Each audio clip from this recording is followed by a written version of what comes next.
Bonjour utopiste. Au bout de 3 minutes pour vous parler de la projection mentale de la réussite, une technique de visualisation permettant d'optimiser les 1440 minutes que compte une journée.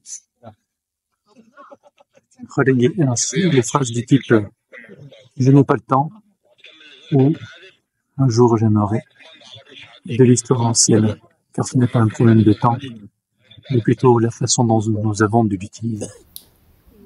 Aujourd'hui, depuis Luxor, en Égypte, survolant la vallée des rois, je m'imagine la préparation minutieuse de ces édifices majestueux qui peuvent sembler démesurés, connaissant les moyens de l'époque. Et pourtant je ne peux que m'émerveiller de vivre ce moment suspendu où le soleil illumine des millénaires d'histoire. Les pharaons étaient-ils fous d'engager de tels chantiers sans être sûrs d'en voir la fin de leur vivant? Non, car ils avaient une vision à long terme, la recherche d'un avenir dans l'au-delà, plutôt que la gratification immédiate.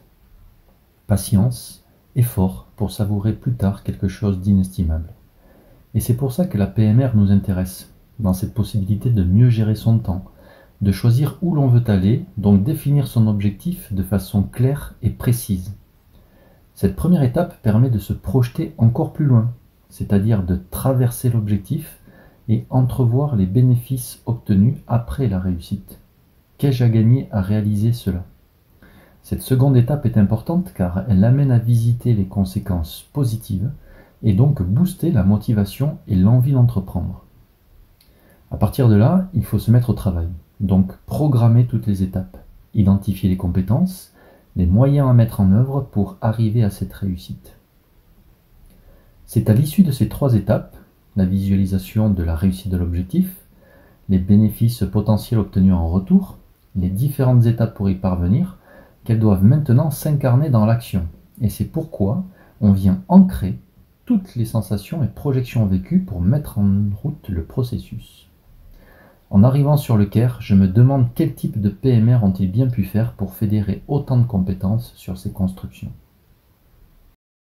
À notre époque, l'urgence permanente et la recherche de résultats immédiats nous donnent l'impression que le temps se comprime. Et pourtant, que vous soyez directeur, secouriste, étudiant, méritant ou pas, vous avez toujours 1440 minutes dans une journée et pas une de plus.